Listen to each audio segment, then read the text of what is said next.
Well, Ann, I'd like to start with you. You once said that Xerox in some ways was a forerunner of the corporate crisis. And when you took over in 2000, I think you said it was the last thing in your mind what you're going to take over, and yet you faced some really tough times. And some people were advising you to just put the firm into bankruptcy and be done with it. How do you step up and lead in what was really a massive crisis? Well, I'd begin by saying I've spent 35 years at Xerox, so you bring a perspective and a context about a company that's going through extraordinary problems that at that time I think was very useful. You know the people, you knew the heritage, you knew what kind of competencies were there, and I think the focus was on really making sure that this company got back on its feet again. You know, I think a couple things that become so important. One is this blend of understanding how serious the problems are. I remember speaking with a group of manufacturing employees, and after the talk, one of them came up to me and said, "I'm so glad you know how bad it is." It was just a comfort that, that there was some kind of alignment in terms of the seriousness of the issues. So people have to know how serious the issues are, but there's also got to be a level of optimism about the ability to get it done. Mm-hmm. And I think that was really important for us. And there's a lot of things that go into turning around a company, but at the end of the day, if it's a big company, the most important thing is the alignment of your people. Big companies just do not move unless people believe, unless they understand, that they're part of the journey and that they can have an impact. And it's hugely important to have people aligned against common goals. Mm-hmm. So when things are really down like they were, your whole field organization demoralized, certainly people and your headquarters, both in Rochester and Stamford, must have been demoralized. There's newspaper stories coming at you every day. You got the SEC charging things, and every next day it's going to be bankruptcy. How do you exude confidence? Well, I think you do it the old-fashioned way. You get out there. I traveled the globe. I went to every single major operation we had.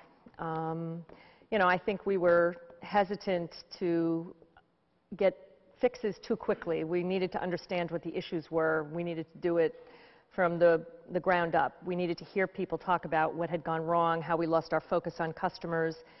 And so a lot of it, the first 3 months, I literally spent traveling the globe, listening to what people had to say. And I think they were, they felt they were part of the solution. They felt that they were providing the kind of input that would make a difference.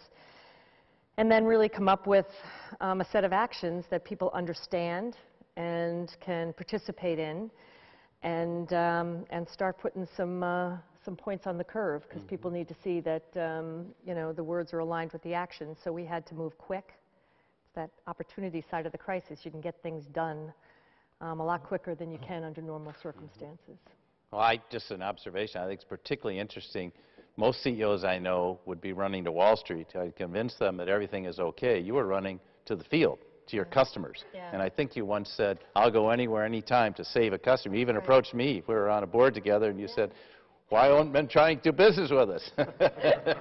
Absolutely. You got to sell all the time. I think it's your number one role. But the fact is that I think you learn pretty quickly that Wall Street wants results. And the way you're going to get results is actually by engaging with your customers and your people. So don't waste a lot of your energies telling the story. Just go get the results. David, you had a front row seat to this crisis in the last year, and we're very close. Which one? Well, there was certainly a presidential leadership election, and Wall Street was falling apart last year at this time. And what can you share with us about how they led during this time? Well, I first want to say it's good to be back. And Bill, I want to go back to a point you made in the introduction, and that crises come in different forms. I think the public sector is pretty good about dealing with a crisis that hits out of the blue and suddenly just boom, it's right on top of you, because the country tends to draw together then, and people want to succeed. And one key to that is preparation.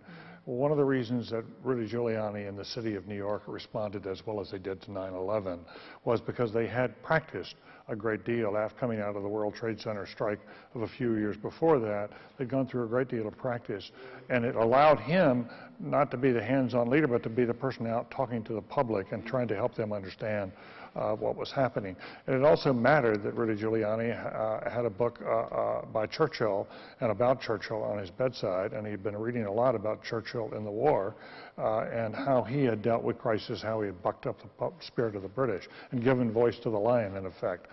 So I think preparation also made a difference in dealing with this financial crisis in the public sector, and that is Ben Bernanke and Christian Roman, who is now the President's chief economic advisor, were both students of the Great Depression. And Bernanke in particular had written a great deal upon what the governmental responses were to the Depression, what worked, what didn't work, so that he was intellectually far more prepared than he might have been otherwise. Now, there was a hit and miss quality to that, but I do think intellectual preparation makes a big difference. There's a second crisis, kind of crisis, which is sort of the ongoing, continuing crisis. But it's the third that I want to just talk about just for a moment, which is the hardest for government to deal with. And that is the crisis over the horizon that's coming at you, that you know is likely to be here within 5, 10 to 15 years. And trying to summon the will to deal with that now before it really engulfs you, I think is one of the toughest challenges in the public sphere. Because it's so easy to go into denial. It's much easier to pander to popular taste. It's very hard for people to have the courage to say what needs to be said and to sacrifice early.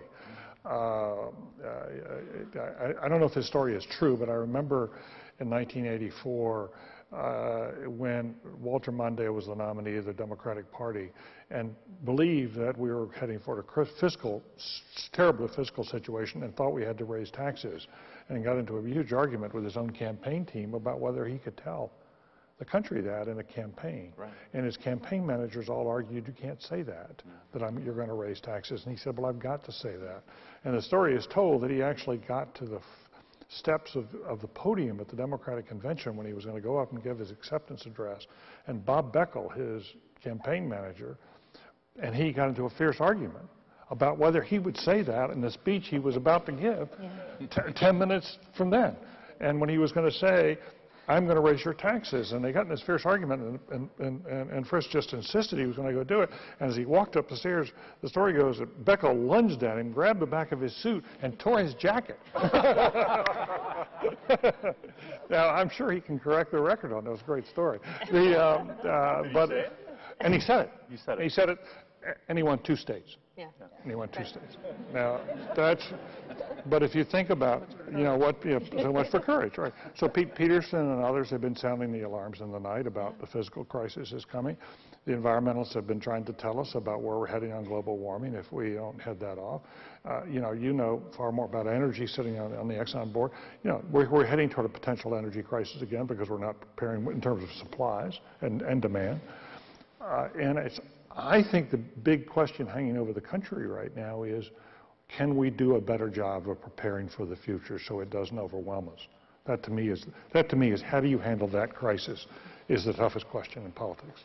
So taking that one a level deeper, does that mean that a president needs to actually create a sense of crisis in order to get people to act in advance, anticipate? Yeah, I think you do. I think you have to sort of create a sense of a burning bridge, as John Cotter, one of your colleagues, wrote a Spencer Johnson-like leadership book on Your Iceberg is Melting, I think it's called, and it was sort of a parable, but it's an important one. And how do you convince people that the iceberg is melting? How do you convince the frog in the slowly warming pot to get out of the pot? We haven't quite figured that out, but I will tell you this, great societies and great leaders do. And it's the test of a society. It's a test of the greatness of this country.